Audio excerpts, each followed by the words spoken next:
Mari Bapak Ibu Saudara kita menyambut firman Tuhan dalam doa. Kami mengucap syukur ya Tuhan, karena oleh percaya kami diselamatkan. Engkau Tuhan Allah yang telah memberikan anugerah keselamatan itu bagi kami. Dan tiba saatnya untuk kami bertanggung jawab untuk mengerjakan keselamatan itu. Biarlah ya Tuhan, firman-Mu yang pagi hari ini akan kami renungkan, memberikan kepada kami hikmat dan pengertian bagaimana seharusnya hidup kami sebagai orang percaya, hidup kami sebagai orang yang telah diselamatkan. Hamba-Mu memohon ya Tuhan, urapilah hamba, demikian juga segenap kami semuanya yang mendengarkan sabda firman-Mu, yang berada di ruangan ini maupun yang mengikuti ibadah ini secara streaming. Terima kasih ya Tuhan, hanya di dalam nama Tuhan Yesus Kristus kami mengucap syukur dan kami berdoa. Haleluya. Amin. Selamat pagi Bapak Ibu Saudara semuanya, Shalom. Hari ini tanggal 20 Oktober menjadi hari yang bersejarah karena akan terjadi secara official resmi peralihan kepemimpinan dari Presiden Wakil Presiden Bapak Joko Widodo dan Kiai Ma'ruf Amin ya, kepada Bapak Prabowo dan Bapak Gibran Raka Buming Raka. Nah, sebagai warga negara tentu kita patut berterima kasih ya kepada Pak Jokowi yang telah membawa Indonesia bisa menjadi seperti sekarang ini, mengalami kemajuan, mengalami perkembangan, khususnya secara infrastruktur ya yang sungguh pesat, mulai dari jalan tol, ada jembatan, ya bandara, stadion dan masih banyak lagi. Demikian juga tentu kita akan mendoakan untuk Pak Prabowo dan Pak Gibran ya yang akan dilantik sebagai presiden dan wakil presiden yang baru. Kiranya Tuhan saja yang akan menolong mereka berdua, memberikan hikmat untuk menjalankan roda pemerintahan 5 tahun ke depan. Dan kiranya bangsa Indonesia boleh semakin maju, terus melaju menuju masyarakat yang adil dan makmur. Apa yang menjadi tanggung jawab kita sebagai warga gereja dan sekaligus warga negara? Apakah dukungan kita hanya berdoa saja? Tentu tidak. Kita sebagai gereja Tuhan, pembawa tanda-tanda kerajaan Allah di muka bumi, hendaklah kita berperan aktif melalui tindakan dan karya nyata untuk mewujudkan kehidupan bangsa, masyarakat yang berkeadilan dan juga berkemakmuran. Nah, apakah bisa? Bisa. Bagaimana caranya? Mari kita renungkan firman Tuhan yang saya berikan judul Kuasa Pertobatan. Renungan firman Tuhan yang saya siapkan ini terinspirasi dari 2 kisah yang dicatat oleh Injil Lukas. 2 kisah tentang orang kaya. Kisah ini sangat menarik karena 2 tokoh orang kaya ini mempunyai sikap dan perilaku yang berbeda sehingga akhir hidup mereka juga berbeda, sangat kontras, bertolak belakang. Orang kaya yang satu belum sempat bertobat, sudah keburu mati, sehingga mati dalam kebinasaan. Sedangkan orang kaya yang satunya lagi, sebelum dia mati, sudah bertobat, sehingga mempunyai jaminan keselamatan. Kalaupun dia mati, dia akan mati dalam kehidupan yang kekal bersama Tuhan. Kita simak 2 kisah itu. Yang pertama di dalam Lukas 16, seharusnya ayat 19 sampai 31, kita baca saja sampai ayat yang ke-26 ya untuk menghemat waktu. Lukas 16 ayat 19 sampai 26. Ada seorang kaya yang selalu berpakaian jubah ungu dan kain halus, dan setiap hari ia bersukaria dalam kemewahan.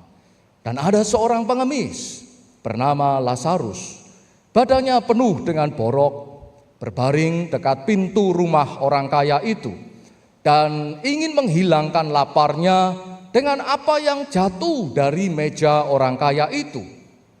Malahan anjing-anjing datang dan menjilat boroknya. Kemudian matilah orang miskin itu, lalu dibawa oleh malaikat-malaikat ke pangkuan Abraham. Orang kaya itu juga mati, lalu dikubur. Dan sementara ia menderita sengsara di alam maut, ia memandang ke atas dan dari jauh dilihatnya Abraham dan Lazarus duduk di pangkuannya. Lalu ia berseru, katanya, "Bapak Abraham, kasihanilah aku. Suruhlah Lazarus supaya ia mencelupkan ujung jarinya ke dalam air dan menyejukkan lidahku, sebab aku sangat kesakitan dalam nyala api ini." Tetapi Abraham berkata, "Anak, ingatlah bahwa engkau telah menerima segala yang baik sewaktu hidupmu, sedangkan Lazarus segala yang buruk. Sekarang ia mendapat hiburan dan engkau sangat menderita.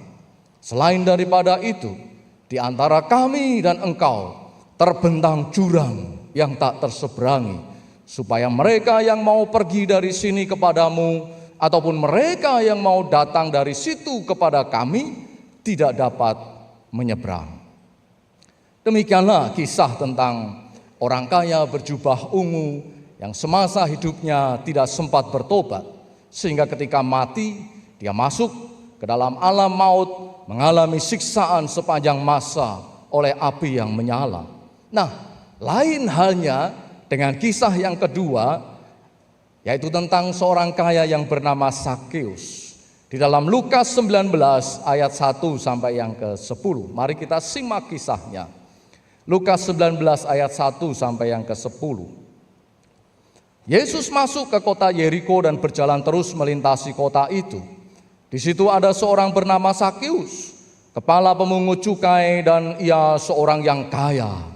Ia berusaha untuk melihat orang apakah Yesus itu, tetapi ia tidak berhasil karena orang banyak, sebab badannya pendek.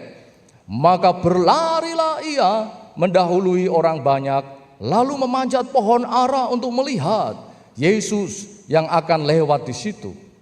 Ketika Yesus sampai ke tempat itu, ia melihat ke atas dan berkata, "Sakeus, segeralah turun, sebab hari ini aku harus menumpang di rumahmu." Lalu Sakeus segera turun dan menerima Yesus dengan sukacita. Tetapi semua orang yang melihat hal itu bersungut-sungut, katanya, "Ia menumpang di rumah orang berdosa." Tetapi Sakeus berdiri dan berkata kepada Tuhan, "Tuhan, setengah dari milikku akan kuberikan kepada orang miskin, dan sekiranya ada sesuatu yang kuperas dari seseorang, akan kukembalikan 4 kali lipat." Kata Yesus kepadanya, "Hari ini telah terjadi keselamatan kepada rumah ini, karena orang ini pun anak Abraham. Sebab Anak Manusia datang untuk mencari dan menyelamatkan yang hilang." Bapak, Ibu, Saudara, sebagai kepala pemungut cukai, tentulah Sakeus juga adalah seorang yang sangat kaya raya.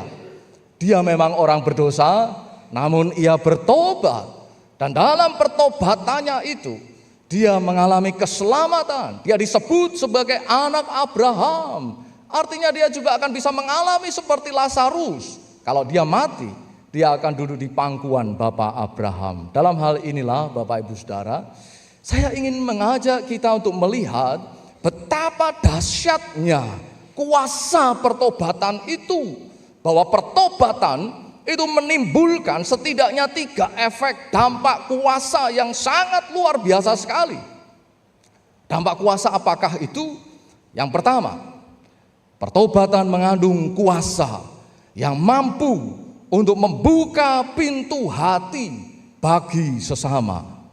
Ada 2 sikap dan tindakan yang sungguh berbeda antara orang kaya berjubah ungu dan Sakeus si pemungut cukai. Orang kaya berjubah ungu menutup pintu hatinya untuk Lazarus si pengemis miskin yang badannya penuh dengan borok dan berbaring kelaparan di dekat pintu rumahnya. Sedangkan Sakeus Orang kaya yang meskipun sebelumnya dibenci oleh orang-orang di sekitarnya dan bahkan diberikan julukan sebagai orang berdosa, tetapi dia bertobat dan dia membuka pintu rumahnya bagi Yesus dan sekaligus membuka pintu hatinya untuk orang-orang miskin. Nah ya mesti toh Pak Aris, kalau yang datang ke rumah saya itu Tuhan Yesus ya pasti tak bukai kan gitu. Tapi kalau yang datang pengemis ya tak tutup pintunya. Lawang zaman sekarang itu banyak pengemis yang pura-pura mengemis padahal punya rumah bagus, punya mobil bagus ya. Berangkat ngemisnya itu naik mobil, nanti diparkir agak jauh terus ngemis pulang naik mobil lagi. Itu juga ada. Atau pengemis yang pura-pura mengemis padahal sebenarnya survei ya, keliteran di perumahan begitu ya, tapi sebenarnya survei. Jadi kalau ada tuan rumah yang lengah sedikit saja, jangankan barang di teras ya, barang di dalam rumah kalau pintu sedikit terbuka itu bisa hilang. Ya memang kita harus waspada ya dengan modus kejahatan seperti itu.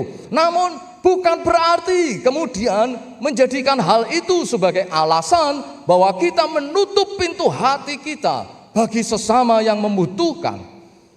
Kita tidak bisa membedakan antara Yesus dan orang miskin ini. Karena firman Tuhan di dalam Injil Matius pasal 25 ayat 34 sampai ayat yang ke-46 kalau Bapak Ibu Saudara nanti membacanya. Matius 25 ayat 34 sampai 46. Intinya diceritakan di sana bahwa apa yang kita perbuat untuk orang yang dipandang hina, yaitu mereka yang lapar, mereka yang haus, mereka yang tidak mempunyai tempat tinggal, mereka yang telanjang, sakit, terpenjara, singkat kata mereka yang miskin, pada dasarnya kita melakukannya untuk Tuhan. Barang siapa melakukannya, tersedia upah, duduk di sebelah kanan Sang Raja di atas segala raja, Tuhan kita Yesus Kristus. Barang siapa tidak melakukannya, ganjaran hukuman dan siksaan yang kekal itu telah menanti. Bapak Ibu Saudara yang terkasih dalam Kristus, Zakeus yang membuka pintu hatinya bagi Yesus mengalami pertobatan, dan pertobatan itu membuat pintu hatinya juga terbuka bagi orang miskin.